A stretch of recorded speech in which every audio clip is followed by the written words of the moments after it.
So hi guys, on Monday the 5th of September 2016 you may have seen I went to Disneyland Paris for one day only. I'll put the vlog, it's already up on my channel, it went up 5 days ago, but I'll put the vlog link in my description of this video.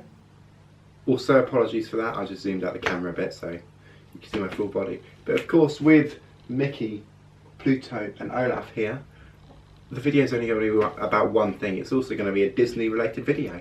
Now, I didn't actually buy anything at Disneyland this time, pretty much. I didn't, so I can't do a haul or anything. So I thought I would show you the one thing that I did buy and also give you thoughts about going to Disneyland for just that one day.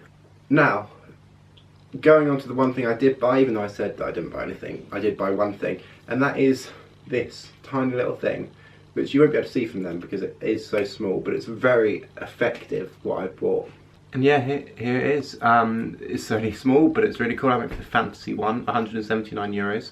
There's my picture on it with Samar's ears on, with the Shanghai castle in the middle of them. She got them from Disneyland Shanghai. My favourite princess on it as well. So yeah, it's a pretty cool little annual pass. Now, if you don't know much about the Disney annual passes, there are 3 of them. You get of different price ranges. The top one gets you in 365 days each year. This one gets you in 320 days a year. And the lower one gets you in, I don't know, I can't remember exactly, 280 or something like that.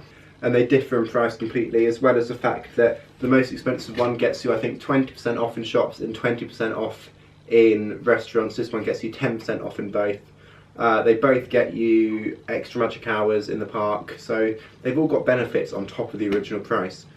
And this is so good. This cost me, it's 179 euros, the flat cost. But if you get sponsored by someone, like I got sponsored by Samar, and that gave me 10% discount. So it cost me about 160 euros altogether. Which, to be honest, if you were to go on holiday for 4 days, it would be better off getting an annual pass if you have someone to sponsor, even if you didn't have someone to sponsor you, because you also get the food discount and the shop discount, and it probably comes to a much better value card. One thing to remember though is the lowest one you can't use within 3 days of buying it, so you have to buy it and wait, I think, 3 days until you can actually use it, so you can't buy that one and then use it on your trip because you won't get in the park with it. You also get this fun little pack with the annual pass, which made me laugh a bit because I was on the train home from Disneyland and it's a bit tattered, this all over, but yeah, it's a nice little information pack. But I thought on my way home from Disneyland, I thought, oh, I'll have a little read of this because it's got like a catalogue in here as well, so a nice little Disney themed catalogue. It's also got the contract and things and what the type of things, all the information and that on it, and on the back and things as well. Receipt obviously, and then kind of just like, I'm not completely sure what this is, something to do with information. Oh, I'll tell you what this is. This is if I wanted to sponsor somebody. Yeah, so basically get all of these important, possibly important and interesting things, but then I opened it up and they're all in French. So I don't understand a word of it because I don't speak any French at all. So I've got no idea what's been circled, what's been crossed, what's been ticked or anything, but something's going on here, but I'd have to Google Translate it to find out. But now onto the actual day in the park. I left my house here at about 5 AM and returned at about 1:50 AM. So I was out of the house for just under 21 hours, something like that, and I was awake. I woke up at 4:30 and probably got to sleep at about 2, 2:15, and I only had 2 hours sleep as well, or 2.5 hours, 3 hours sleep, something like that. And yeah, so I was tired to say the least. And then it was going all the way out to France, to Paris, for 7 hours. And I'm not gonna lie, on the way there, on the Eurostar, I was kind of thinking, I was feeling a bit like, I was excited, but I was a bit like, I had last minute jitters. I was like, is this actually gonna be worth the trip, like 7 hours in Disney Park. Like, it's not a lot. In one day, it's going to be so tiring, and it's just going to probably ruin the day because I'm so tired.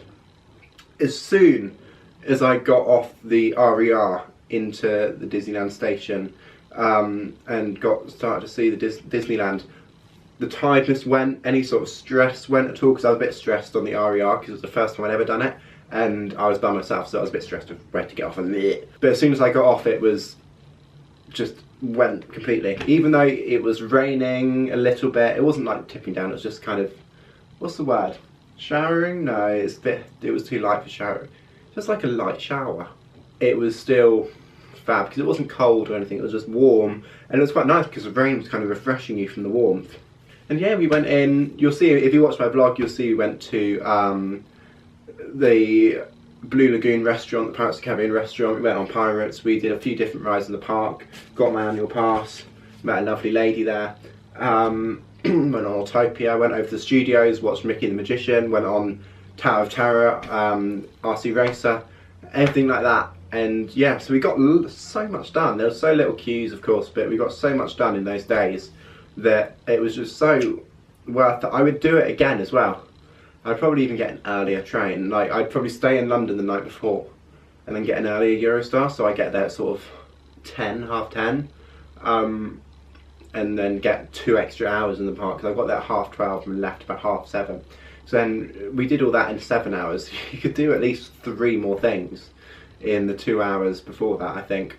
And yeah, I'd definitely do it again. It was a fab day. It was so surreal though, just off to Paris, one day and back again. You don't even see France at all because you're just on a train going in and then on a train going out, because Disneyland isn't like the most French place in France. But yeah, it was more than worth it. I got my annual pass, or annual passport as they call it there. I went to France again casually and tested out the Eurostar and the RER and things for my future Disneyland trips in October and November of this year. I did everything, met up with Samar obviously, had loads of lols that day with her, so shout out to her because it was a fab day. And yeah, it was just everything you wanted. If you wanted one day in Disneyland, we just did everything that we could, and it was more than enough. So yeah, I mean, not that it's a common thing, but if any of you want to travel from London to Disneyland Paris for one day, like a few hours, and come back, I think we are a bit weird, but everyone's weird, and you should just do it if you want to. Don't think twice, just go and do it. Go out to Disneyland for 7 hours and come back again. It's tiring, and you do feel the exhaustion when you leave and you go home, but it is so worth it. Thank you very much. Also, I've come into this setup again of my room. I've actually gone into a corner of the room because I'm going a big studio light for my room, but in about 2 months, so I've not obviously got it yet, and I'm not going to get it for a couple of months. So I'm actually using a light coming in from my window. So I'm trying to look at a tiny little screen above the camera to see what type of lighting it is. But if you like, not necessarily the lighting, because that will probably change soon, but just the setup, because I thought I'm going to have something there soon as well, a big poster. So it's not like that's just going to be completely plain, but it's like a theatre wall. And if you've seen any of my old videos on my camera, which is much worse quality, you'll have seen this wall before. It goes all the way around from, basically you're on the window, it goes from next to the window all the way around, and then a big wicked section, then there's going to be a big Billy Elliot poster there, and then all the way around to my door. It's quite crazy. And I've also stuck my standby slips and things on my cupboard door, wardrobe door. But yeah, that was irrelevant. But yeah, put in the comments below if you like this setup, because I quite like it. Got Mickey, Pluto and Olaf here because it is a Disney related video. But thank you so much for watching, guys. Go and watch the vlog as well, and Sam's vlog, but I'm sure you've all watched ours already because it's fab. But thank you for watching, and I'll see you soon. Bye.